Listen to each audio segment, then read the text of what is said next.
The Kimber 2K11 has been picking up steam. Since it was announced, they introduced the stainless target and eclipse models, and now the Pro model, which is Kimber speak for Commander. So we'll take a look at it, how it shoots next to the 5-inch, and how it compares to the Live Free Armory Apollo 11, the Staccato P, and the Atlas Athena. What's going on, guys? Welcome back to the channel. This is the Kimber 2K11 Pro. As always, I like to disclose to you guys how I source the guns for the channel. This was sent in by Kimber, but it doesn't mean I won't pull any punches. I had exactly one malfunction, and this is it. Whoa. It was shooting reloaded ammunition, and it was north of 1,000 rounds. Could have been an undercharged round in front of it, so it didn't chamber all the way, not enough slide speed. Not exactly sure what happened there, but it didn't happen again. So I'm gonna chalk that one up to ammo. So let's jump into what the gun is before we get into the business of comparing them to the 5-inch gun and those other guns we talked about. Real quickly, if you like what you're seeing at any point, please remember to subscribe to the channel. And if you think you are, always check. It's 2025 and YouTube is weird. So this is gonna be kind of weird because this gun isn't exactly just one gun. There's like two sub-model lines while they're all called 2K11 Pro. Now, the reason I've got this version of the gun here showing it to you and not the red-headed version is because these guns are more similar. There is an aluminum gripped version of the gun and the polymer MJD Solutions version of the gun. This one features the MJD Solutions, which if you haven't experienced an MJD grip, they make some of the best 2011 grips. It's Kevlar impregnated polymer, so it's like super, super bitey, and it's got machined texture that actually bites better than most aluminum grips do. This would be similar to the two-face variation of the grips that they have directly, but this has been kind of stylized for Kimber, and it's a brilliant kind of hybrid Goldilocks sort of grip. All of that to say, some of the models of the 2K11 Pro have the aluminum grip, some of the models have this MJD grip. First and foremost, I do want to talk about the aesthetics of the gun because I feel like the aesthetics is something that the Kimber is absolutely crushing. Like, Kimber makes pretty guns generally, but this, in my opinion, is the best looking 2011 I have ever seen. The lines on it are super clean. The full length dust cover with kind of that honed PVD finish. It's kind of like a chocolate brown. It's two-tone brown and black. I've got the Op Mod SRO from Optics Planet. If you want to check out Optics Planet, that might help you. But this has dethroned the Terran Tactical Sand Viper as my favorite looking 2011. For whatever reason, the Sand Viper has always just been one of my all-time favorite looking pistols.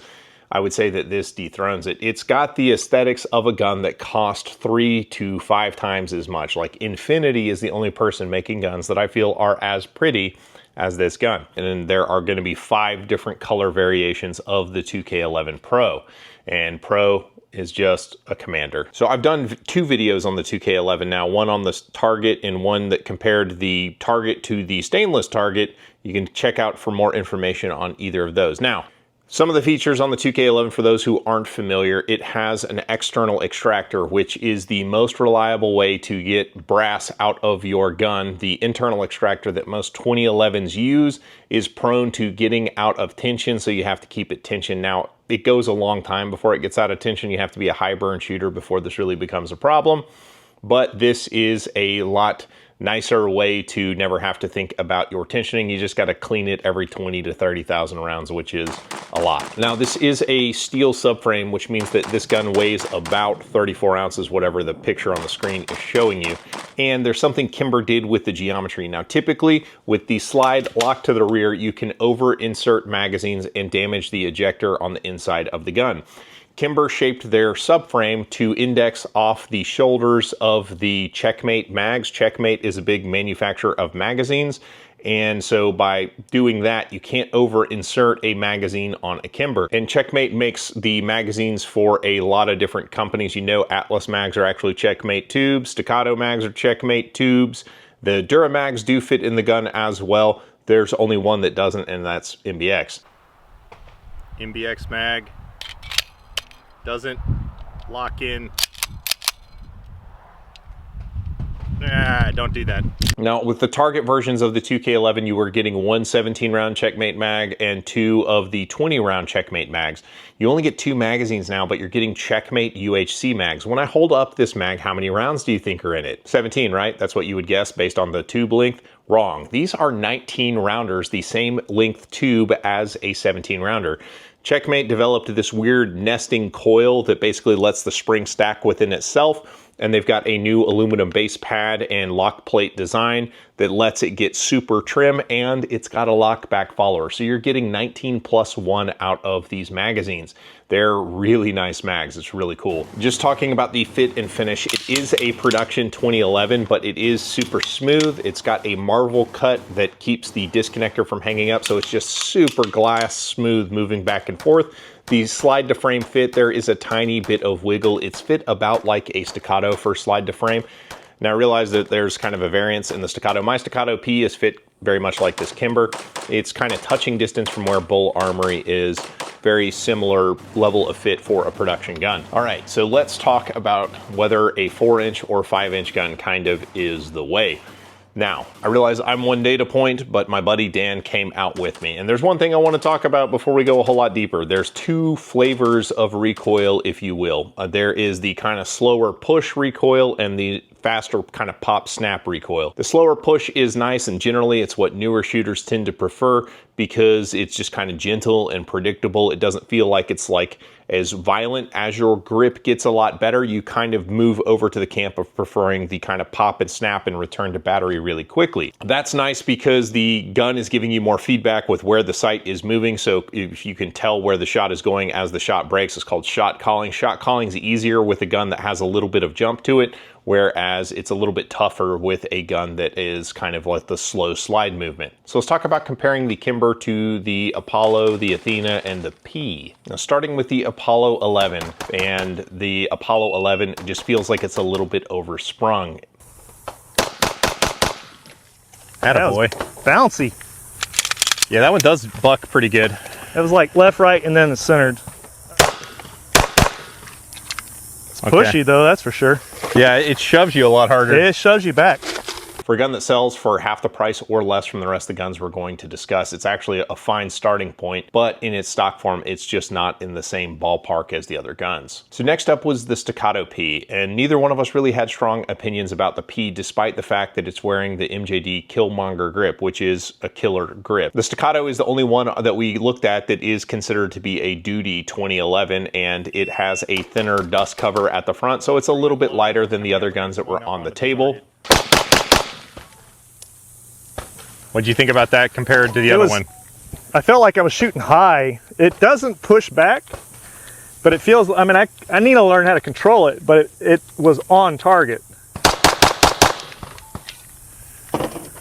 I much prefer the way the Staccato P shoots to the, it's probably everything to do with the springing in this gun. The spring is just too much, but the P is much nicer. Moving up to the Athena is actually the heaviest, most expensive gun. The Athena roughly costs the same as all the guns we were looking at combined. It's a silly nice gun. The slide to frame fit is like glass ball bearings. It's super duper smooth, and the trigger is incredible. It's just a super plush shooting experience. The first one was a surprise. The first one was a surprise. Okay. You can see it, and then it just like right into it. That trigger's way better. But I mean, from a recoil impulse, I don't feel like it's a lot different. The dot movement was about the same. However, neither one of us really were able to shoot it any better than the other guns. Finishing with the 2K11 Pro, in my hands, I can shoot any of the guns roughly the same. This one gets the nod because I like it better. The results were basically the same, however. Danny, on the other hand, really liked the 2K11 Pro, and that was his obvious favorite. Threw that last one, but man, that's nice. It's a quick return. How does it feel against the Staccato P? It doesn't flip as much, and it's quicker to return. Just I like the grip. That grip is yeah, the MJD something. grips are sick. That is nice. It's a little bit snappier than the Athena, but not a lot snappier. I feel like I have the same control of it as I do the Athena. Starting to get into the business of comparing the 4-inch to the 5-inch version of the gun. If you actually look at how the guns cycle in slow motion, the 5-inch version of the gun is about 2 ounces heavier, with most of that weight being in the slide. The barrel on the 5-inch gun is actually fluted and weight relieved, where it's not on the Pro. So while you'd expect a big difference between the 4 and the 5-inch gun and how they move very similarly, honestly. It's just the Pro's just a little bit lighter. So shooting the gun at close range distances, we both preferred the way the 115s moved, and Danny actually preferred the way that the 4-inch version of the gun moved. It just makes it a lot easier to call shots. Impressions of the 5-inch with the 115s? It's good. I like the 4-inch still.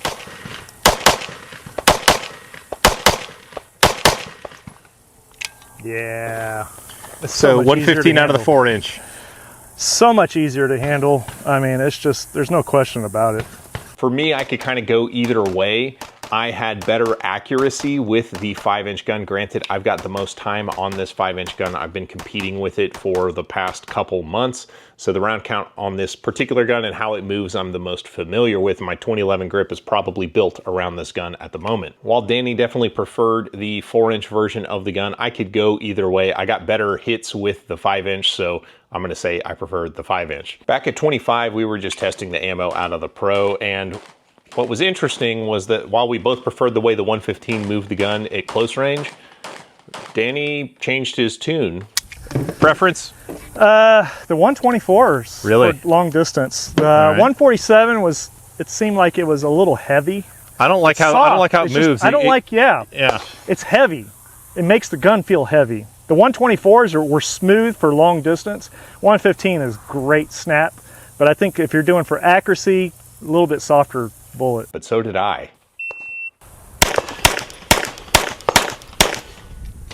I think I prefer the 147 dot movement at long range. Let's go look at those. Softer. Yeah, it's softer, but I mean, it doesn't lift as high. It's slower, but I feel like I can get the sights faster because I had the 2 fastest times with the 147s. Right. It has almost nothing to do with the recoil sensation. I actually prefer the snap of the 115s, but I prefer how fast the sight resolves on the 147s. So there's that. Now, no gun is perfect, and the 2K11 definitely has some issues with it as well. I will tell you about them now. We showed you the one malfunction I had north of 1,000 rounds without cleaning the gun. There's a whole pile of excuses. I'm willing to bet that it was ammo related and not the gun. The gun has been reliable. I put, close to 1,000 rounds of just Buffalo Creek 115. And Buffalo Creek is a supporter of the channel. If you want to be supported at Buffalo Creek, maybe try this. But I also tried all those different reloads, some hollow points. Like it's tried a bunch of different ammo, some SMB 115s, some Blazer Brass 115s, and generally it's been great. Now, one thing about the way the 2K11 safeties are molded is they hit a little bit different. On the aluminum framed guns, it hits the web of my hand a little weird. On the MJD grips with the guns, it's not as bad, but there is a tiny little hot spot kind of right there on the corner of the safety. You get used to it and the callus kind of develops. It's not that big a deal, but just something to be aware of. The other one, and this one kind of is more major, is that you lose your rear sight with the CHPWS plate, which is one of those plates where you push the little T inserts up through the aluminum plate and the screws thread into those little inserts. The problem with these kinds of plates is that you're using small diameter screws and they work until they don't. Like if you are somebody taking your optic off to service a gun, there's a good chance you're gonna break the screw or the screw's gonna seize and you're gonna have to go to a machine shop and get it extracted. And I've had that happen on CHPWS plates on other guns. The first SRO I ever had, I had to take it and get it lasered out at Vulcan Machine Works because the screws seized up. But they do include the plate when you buy the gun, so that's a positive and a negative. I realize that's kind of a scary one. I don't know the round count on this gun. I would estimate it's north of 3K, maybe 4 out of this gun. The other red-headed target that I've got is easily north of 2K, so not a tremendous data set there, but the optics are still going strong on the guns. No problems yet. Earlier in the video, I told you about how these guns won't take MBX mags. Well, when me and Danny had the gun out, I forgot and I brought an MBX mag, and this is what happens when you use an MBX mag on a 2K11. Basically, you can get it to work kind of, and the way you get it to work is because you smash the mag in real hard, you end up denting your MBX tube a little bit,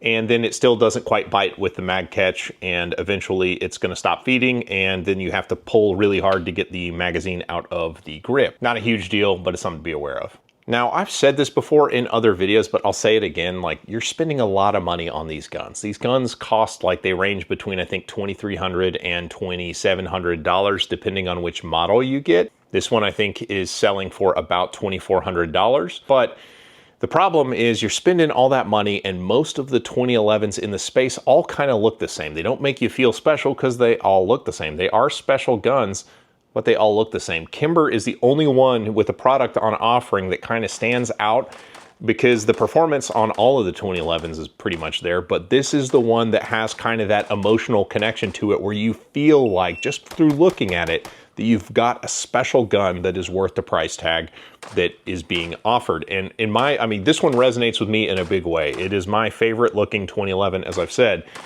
and it's a reasonably fair price for a gun that, you know, is made in America, and it's a great performing gun. It feels like we're in a time in the market right now, like remember when ARs exploded and you went from having 3 manufacturers to like a bazillion? That's where it feels like we kind of are with the 2011 stuff. And the Kimber, I feel like it ticks all the boxes. It's trying some stuff differently with the external extractor, and it's got some beautiful finishes available on the gun. So it's not going to be for everybody, but if you're somebody who, you know, wants to get as much joy out of looking at the gun as you do from shooting the gun, I think Kimber has something really kind of unique on offer. The performance and the reliability out of the gun has been absolutely incredible. As I've said before in the past, I make total like love kissy face with the MJD Solutions grip, which these come with from the factory. Like, I don't think you can appreciate how good these grips are until you get one in your hands. It blows all the other ones away, especially the polymer ones and most of the aluminum ones. If you want to see how the MJD grip moves on the 5-inch gun versus Kimber's aluminum grip, I've made this video you should check out.